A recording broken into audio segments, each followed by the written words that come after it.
Look closely at the people around you.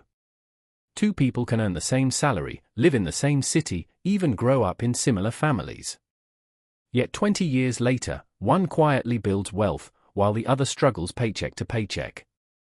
It's not always intelligence. It's not always education. And surprisingly, it's not even income. Because the truth is, wealth is often built by something far more subtle. A hidden set of psychological instincts that shape how people think about money. And most people don't even realize they have them. Imagine two friends. Both receive their first paycheck. Friend number one feels excitement.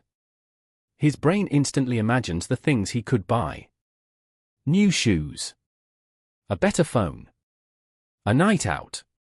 But friend number two feels something different. Instead of thinking about spending, he thinks about keeping.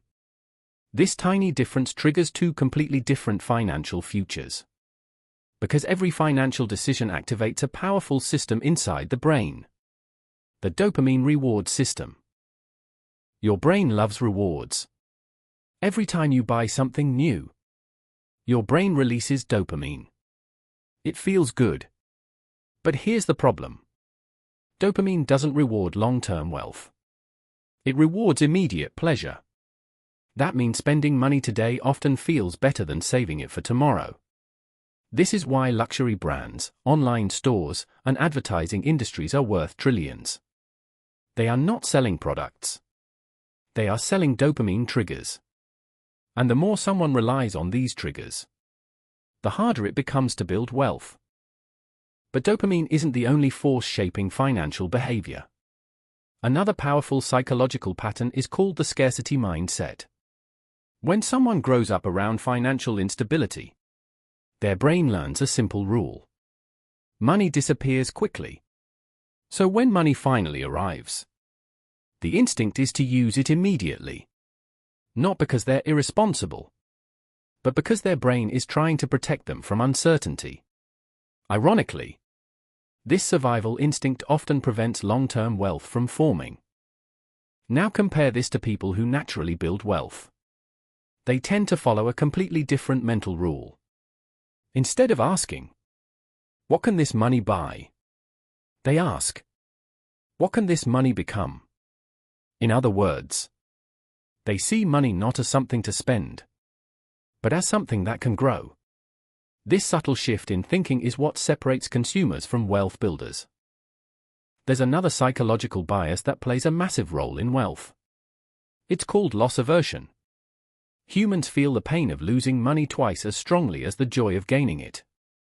For most people, this leads to fear. Fear of investing. Fear of starting businesses. Fear of financial risk. But wealth builders flip this instinct in an unusual way. Instead of fearing investment losses, they fear something else even more. The loss of opportunity.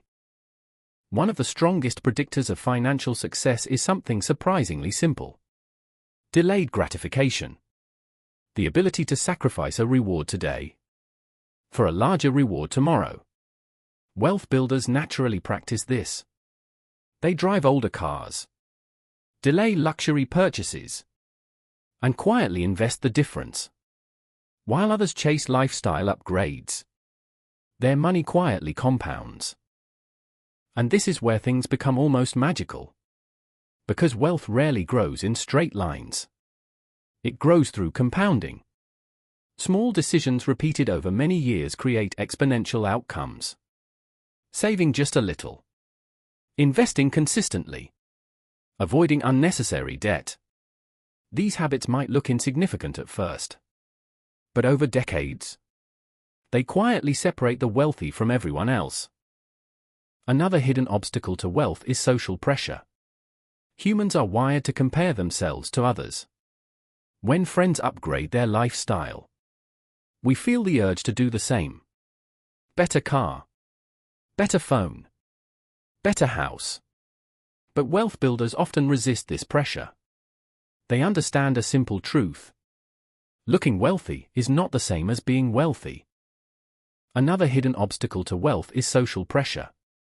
Humans are wired to compare themselves to others. When friends upgrade their lifestyle, we feel the urge to do the same. Better car. Better phone. Better house. But wealth builders often resist this pressure. They understand a simple truth. Looking wealthy is not the same as being wealthy. Over time, wealth building becomes something even more powerful than strategy. It becomes habit. Saving becomes automatic. Investing becomes routine. Spending becomes intentional. And once this habit loop forms, money begins to grow almost effortlessly.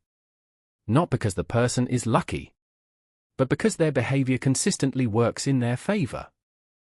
So why do some people naturally build wealth? It's not just intelligence, not just education, and not just income. It's a set of psychological patterns. How they respond to dopamine. How they handle scarcity. How they interpret risk. And how long they are willing to wait for rewards. Because in the end, wealth is not just a financial system. It's a behavioral system. And once you understand it, you start seeing money very differently.